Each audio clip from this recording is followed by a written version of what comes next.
Radio Mélodie. On prend soin de soi sur Radio Mélodie avec Manuela Rossel, qui est sophrologue, hypnothérapeute et auteure conférencière. Bonjour Manuela. Bonjour Vanessa. Il y a 15 jours, on parlait de son mindset. Alors peut-être que vous n'avez pas entendu ce podcast. Est-ce que tu peux nous rappeler ce que c'est déjà le mindset ?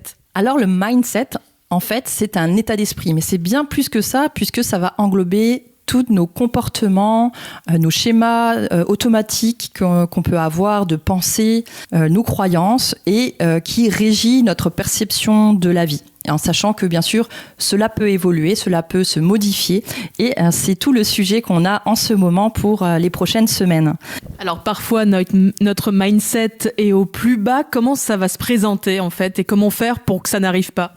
Une des erreurs qu'on a tendance à avoir, qui va affaiblir notre mindset, ce sont les fameuses pensées négatives banales.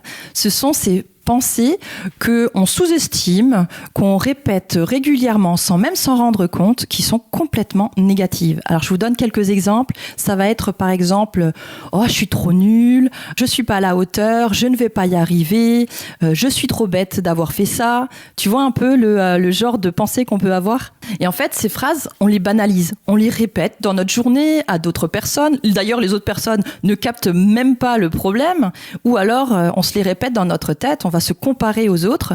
Ces pensées, le problème, c'est qu'elles vont nous tirer vers le bas et elles vont faire qu'on a moins confiance en soi, on a moins d'amour de soi. Et il faut savoir que derrière, notre cerveau, lui, pour apprendre, il utilise la loi de la répétition. Donc plus on va répéter et plus on va renforcer cet état d'esprit. Et donc, c'est ce qui va faire qu'on va continuer à nourrir le manque de confiance en soi, la peur, le doute et le manque d'amour de soi. Plus vous répétez une pensée et plus votre cerveau intègre que c'est vrai. Alors, ce que je vous propose, c'est d'essayer d'être un peu plus attentif à ce dialogue intérieur pour pouvoir capter ces pensées négatives sur vous-même ou sur la vie en général. Et une fois que vous avez identifié ces pensées, simplement dites-vous que vous êtes capable de mobiliser les ressources nécessaires pour avancer. Je suis pas en train de dire qu'il faut se dire « Oui, en fait, en réalité, je suis la meilleure, je vais y arriver, je suis trop forte. » Non, l'objectif, c'est pas d'être surpositif. L'objectif, c'est simplement déjà de se dire « Ok, je vois qu'il y a cette pensée-là. Maintenant, je suis aussi capable de mobiliser certaines ressources pour me permettre d'évoluer et d'avancer positivement en ce sens. » Et autre chose, rappelez-vous en fait que ce ne sont en réalité que des pensées.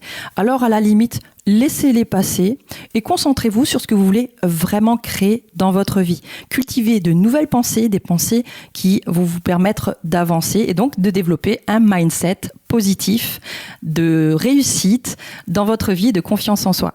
Et d'ailleurs, je vous en dirai un peu plus lors de la conférence spectacle qui aura lieu le 1er mars à Metz, le 29 mars à Colmar, le 11 avril à Sarreguemines et le 3 mai à Strasbourg qui s'appelle Glow Up. Quand la vie te secoue, c'est pour mieux te faire briller.